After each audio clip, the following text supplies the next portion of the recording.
All right, what's up, everybody? Welcome back. Welcome back. We're here with some more NBA DFS picks and lineup advice, FanDuel and DraftKings. Game 5 of the NBA Finals, Denver Nuggets, Miami Heat.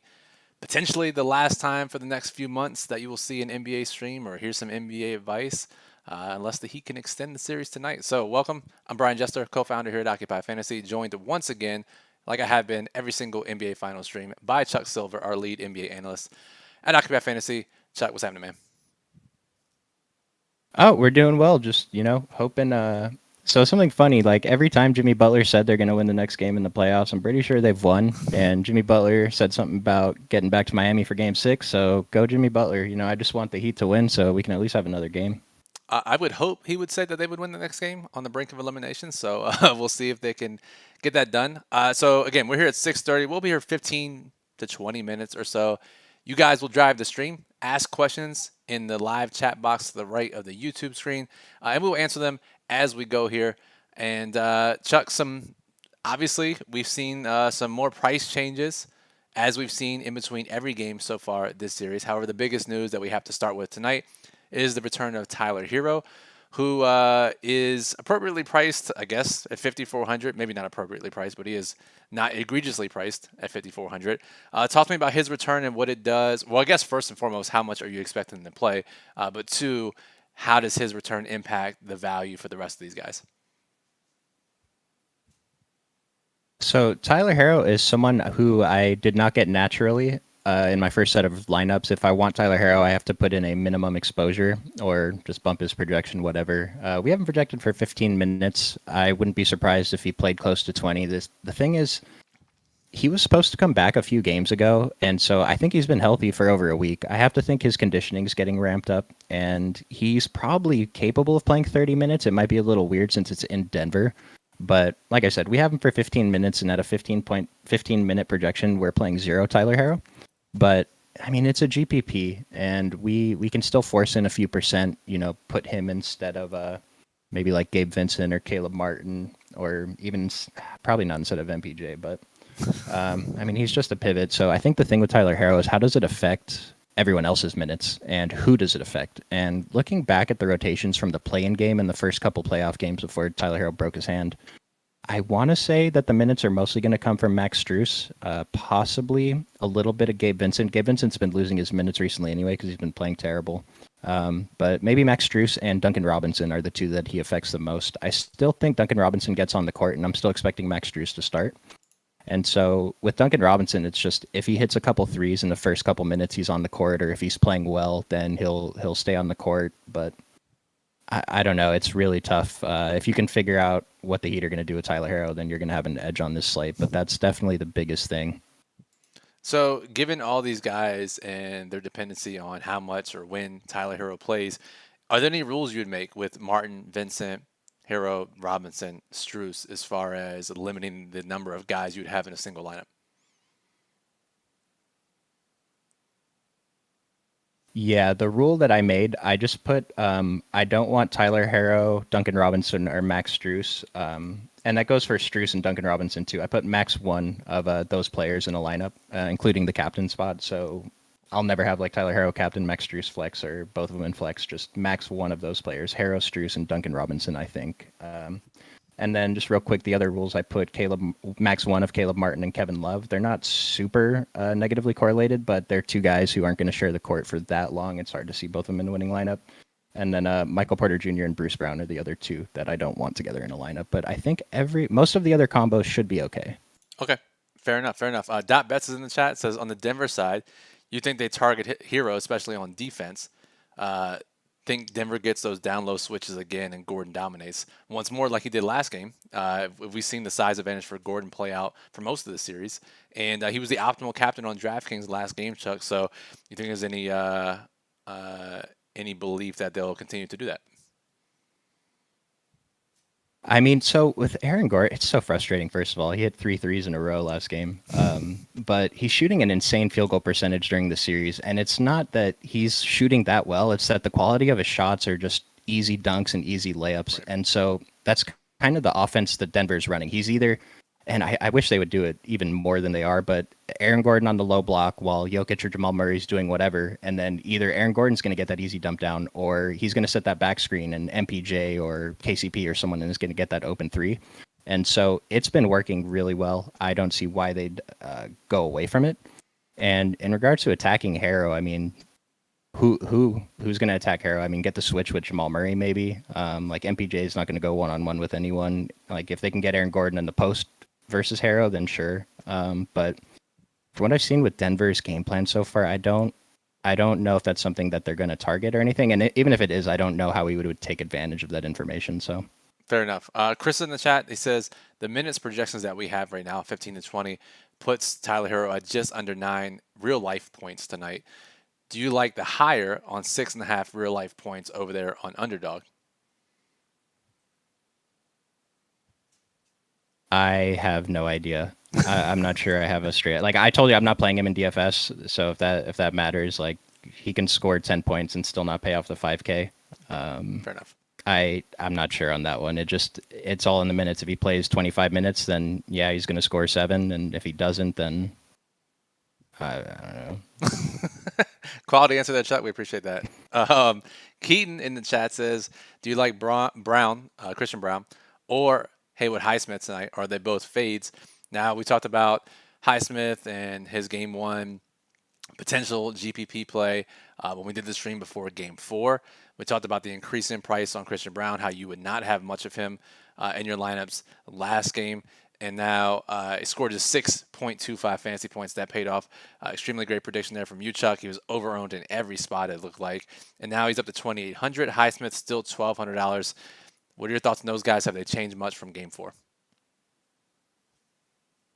Highsmith, I'm not going to play at all. It's an elimination game. If Eric Spoelstra really feels a need to go to Haywood Highsmith to extend the series, then the series probably kind of lost already anyway. And then with Christian Brown, the problem with Christian Brown is he still played the minutes last game. He just didn't do anything. And like I said, he had a 99th percentile outcome, and then half the field played him last game. Yeah. I mean, his price is up a little bit. Am I getting to him at all? Let me see if I got there at all. Christian Brown. No, I have 0 Christian Brown in my lineups right now. So, yeah, I'm not getting to many of the cheap guys, though. I don't have a super need because I'm not playing too much of Jokic at captain. I'm going to a lot of the contrarian captains. Like if we're looking at the Occupy model, it's just Jokic is looking at 30% captain. That's probably true. And then Jimmy and Jamal are up there. But I'm playing a lot of BAM captains still. I'm going to get to AG, Michael Porter. I think I have some Kyle Lowry in there too. And so just can't quit Michael Porter, huh, Chuck? I'm not. I mean, so the thing, Michael Porter, he's cheaper today than Aaron Gordon, and he's playing poorly. He's losing his rotation, and so we saw 2 games in a row. Bruce Brown closed over Michael Porter, and I expect that to happen again if Denver's winning. If Denver needs to maintain the lead, then they don't need Michael Porter Jr. He's a negative on defense. Bruce Brown is better. But if they are behind, then I expect Michael Porter to play, or if he's just not playing like total ass again, then he should get those minutes. But like the point of Michael Porter is that he's so cheap is that if I play him at captain, I don't have to get to Christian Brown or even Jeff Green or Cody Zeller in my lineups. You know, I can get, maybe Duncan Robinson, or in some lineups I have Kyle Lowry as the cheapest player. That's probably fading Jamal, Jimmy, Jokic, 2 of those guys. But I guess long answer short, I don't have that much of a need to get to the cheap guys, so I'm not getting to them as much. But if you're playing more of the expensive guys a captain, then you can get there, because it doesn't matter if Christian Brown, like the way Christian Brown's in the winning lineup again, he's not going to put up 20, but if the other guys put up a score where you just need Christian Brown's salary, then that's how he's in there. Fair enough. So, I mean, we didn't see that last game, obviously. I mean, in Jokic, right? Like only 57.5 fantasy points last game. So obviously wasn't the optimal captain, but he wasn't even the optimal captain when he put up 80 the other night, right? In game 3. So, and now he's up to 16K in the flex, 24K at captain. Just increasingly more likely that he's going to get priced out of the winning lineup at captain. FanDuel, he's been the winning MVP every single slate over there. I don't see any reason for that to change. You can correct me if I'm wrong there, Chuck. But maybe the only way that this plays out, and he actually is optimal captain tonight, is that Tyler Hero situation where all the Heat players end up overpriced and kind of cannibalize each other's minutes in production. But then again, you still have Bruce Brown and KCP. I imagine Kyle Lowry is not affected too much by the Hero news. Porter's price is down a little bit. So even though we still have a few mid-range Denver options that may cancel out that Hero effect of those mid-range Heat players, if all that makes sense. Yeah, that's the other thing too, because you hear me talking about every slate that there's so many guys in this game capable of putting up 30 fantasy points, and Tyler Herro, even if he only plays 15 minutes, like he hurts the chances of like 4 of the Heat guys doing that: Gabe Vincent, Max Strus, Caleb Martin, and I guess not really Duncan Robinson, but it hurts Duncan Robinson's chances of getting to 20. So yeah, I think that, well, today my lineup's the way that they're set up right now. I'm playing a lot of Denver. This is actually the first day I don't have like 100% Jokic. Just his salary's so high now, and Interesting. yeah, I'm still up to like 80%. But yeah, Jokic is in every lineup. I might change that because it's hard. Like, how is Jokic not in the winning lineup tonight, right? But it would depend on Jamal Murray or Jimmy Butler really putting up a score and other guys putting up scores where Jokic is just pushed out. Yeah, like if he has a bad game, if he puts up 56, but even then he was in the winning lineup with 56. So, So you mentioned Butler. He's the cheapest he's been now all series.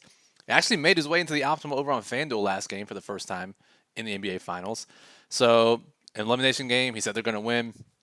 Is this a Butler game? How much are you getting the Butler at captain and the flex? And is it more than you had been getting games 1 through 4? yeah, I'm getting more Butler today in the flex, and then I don't think I've really been getting much Butler captain up to this point, but today I'm getting a little bit over 10%. So Interesting. yeah, so we're getting there. The thing with Butler, it's kind of similar to Jamal Murray too, is their range of outcomes is kind of wide. Where if you're working with like traditional projections, it's really hard to capture it because Butler can put up, both of them, they can put up 40 to 66, and if you're just plugging in like the middle of that range, you're probably not going to get the appropriate exposures that you should be. So, especially with those two players, I think you really need to go in and just make sure that the lineups with them make sense. And if anything, I think you just bump them up a little bit to make sure you get a little bit more. Both of them, Jamal and Jimmy. Let me ask you this: as someone who doesn't play a lot of NBA, watch a lot of NBA, understand a lot of NBA DFS, what do you mean for other sports? Obviously, I and most of the viewers understand this for a lineup to make sense, like from a story perspective or correlation perspective. But what does it mean for a Jamal Murray or a Jimmy Butler lineup to make sense? I guess it's just, if Jamal Murray, let's say Jamal Murray's your winning captain, you're probably not going to have 4 other Nuggets guys there, right? Because Jamal Murray, the way he scores his fantasy points, he takes shots. He's not going to get the assists, so it's not like where Jokic can be captain and MPJ can still put up 30. And then I guess with Jimmy Butler, kind of the same thing. If you're putting him at captain, you're probably not going to run Bam and Kyle Lowry. If they're all in the flex, maybe, but I don't know, because I don't like go in and edit every lineup, but you do. Not quite sure how to word this. Here, I don't know. here we go. Think on that a little bit. Think on that a little bit, and I'll discuss another thing that I was thinking of. Maybe I won't because I think I forgot it. Yes, I did. Well, it's interesting you say the range of outcomes 40 to 66, right? Like normally people think of NBA DFS, very consistent, not much volatility. But with these guys, especially when it comes to being scoring related, then obviously the ranges of outcomes certainly increase. And really quickly, Glenn in the chat says you said not to play MPJ and Bruce Brown together in the same lineup. Did he hear that correctly, Chuck? Yeah, I would not play them together in the same lineup. They did share the court for a few minutes in the last 2 games, but the problem is Bruce Brown's like one of them's going to close. They're never both going to close. I'm pretty sure. I'm pretty sure they're never going to close together. Maybe they did in one of the other games, but either way, with what's happening with the rotation right now, like we don't want to just say, okay, MPJ played 21 minutes. He's going to play 21 minutes tonight. I think he plays more than 21 minutes, but one of them has to close, and whoever's not on the court in the fourth quarter, like you really want to have 5 guys in your lineup that are on the court to close the game. That makes sense. That certainly makes sense. And just talking about like uniqueness and large field GPPs for this contest. I mean, we had 5% Aaron Gordon at captain ownership last game, and it was split like 80 ways on DraftKings. I mean, is that the most reasonable? Is that Hmm. is that what you should be playing for? Obviously, coming from someone who loves to reduce duplicates and play for unique winners, like what has to happen for us to get a three-way split like we saw 2 games ago with Christian Brown? Is it just someone like Brown, him especially having a 99% percentile outcome once again, or is there some other way that we can play this that's not too off the wall that the field is overlooking to reduce duplicates in any contest size? Well, one thing, back to that last question about make sure the lineup makes sense. Now, I'm not quite sure I even know how to explain what that means, but if you make a lineup that doesn't make sense, then probably has a chance of not being duped, better chance. For sure. Leave salary on the table, it's probably not a weird captain because you probably need to get the captain right. But Right.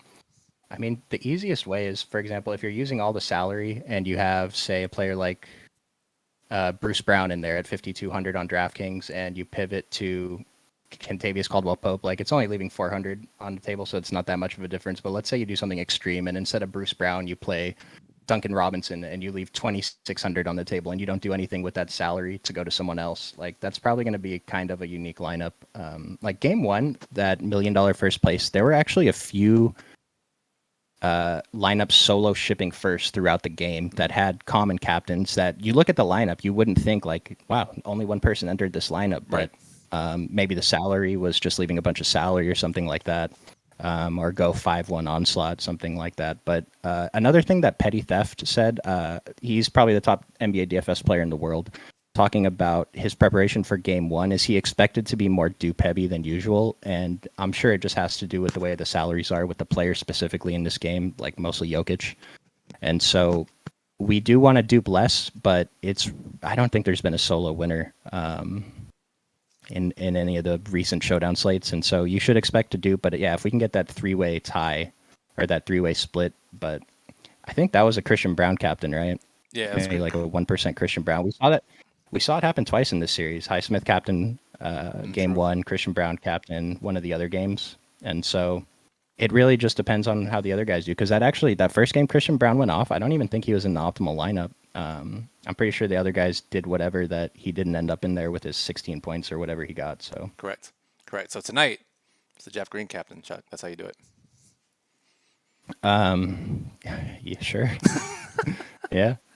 Yeah, we could do that. I mean, he's top of the DK value. He's projected for 15 minutes. He's putting up like 5 fantasy points a game. If he puts up that 10 that he did 2 days ago, even then, like, what does it take for everyone else to put up? Like, it's a Jokic captain probably, and then he puts up 80. Everyone else puts up whatever.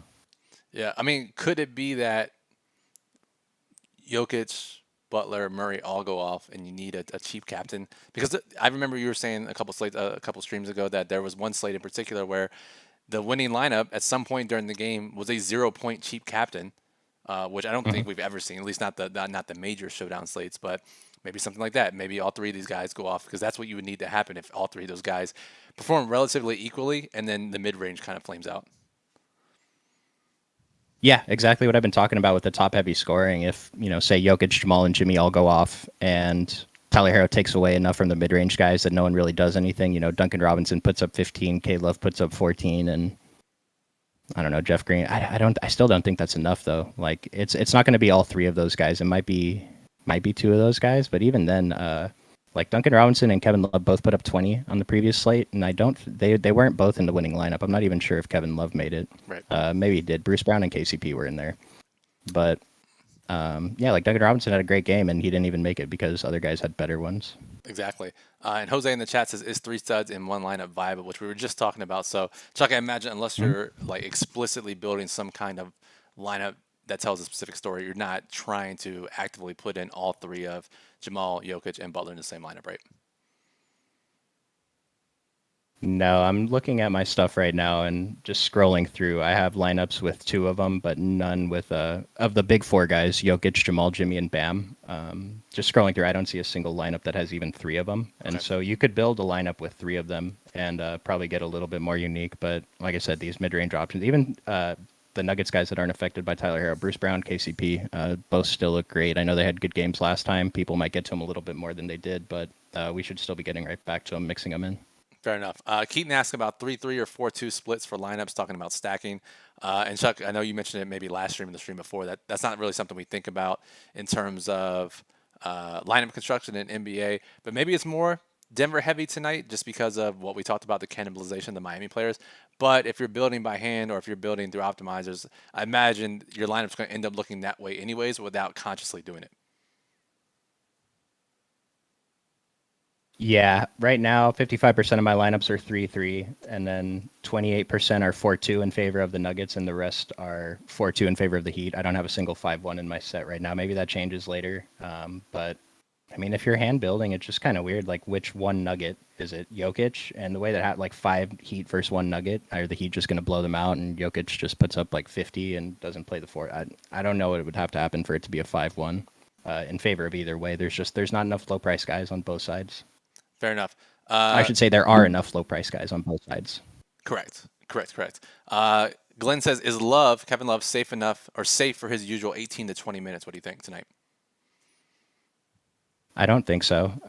If he's starting, we can still get to him a little bit, but we haven't seen him play the fourth. He's not going to play the fourth. And then that first time he started, I mentioned he got that extra 6 minutes in the second quarter. He didn't get that the last 2 games. And so I don't, especially with Tyler Herro coming back, unless Kevin Love is playing incredible and something he's doing out there they need is passing or rebounding or something. I'd be surprised if Kevin Love played more than he did in the previous game. And I want to say he hit 2 or 3 threes in a row in the third quarter to kind of save his day. Otherwise, he would have had a mediocre day. And so Kevin Love, like I said, I'm still getting there, but he's not quite the play that he's been the last couple of slates. Fair enough. The return of Tyler Herro just really complicates a lot of things on Miami side. We'll get to Justin's question here in a second. Torian says, sorry if I missed it. Thoughts on MPJ tonight? Chuck, you've staked your reputation on MPJ for the last 3 slates in a row for a good reason. Now he's as cheap as he's ever been. Just really quickly, remind everyone your thoughts on MPJ tonight and his reduced salary.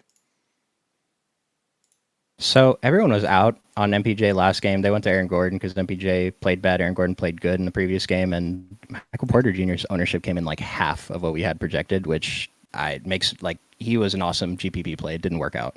I'm going to go right back to him. He's cheaper than Aaron Gordon tonight. Like I said, so Aaron Gordon's still going to get these easy dump downs, easy layups, and so he could still put up close to 30 fantasy points. But MPJ, I think, he's still a good GPP play, but he's even riskier now because we've seen him get benched in the fourth 2 games in a row. If he's not playing well, he doesn't even have that rebounding floor that we saw a few games ago, and so he's risky. I'm still going to play a bunch of MPJ though. I'll take the risk, and hopefully he comes in low owned and doesn't play terrible again. Fingers crossed. All right, let's get to Justin's question, and then we will get out of here. Can you talk a little more about FanDuel? Chuck, I know you haven't been playing much FanDuel during the finals, but just to recap the strategy from what we've seen, the winning lineups, things like that, you're going to play Joker at MVP unless you think someone can outscore him.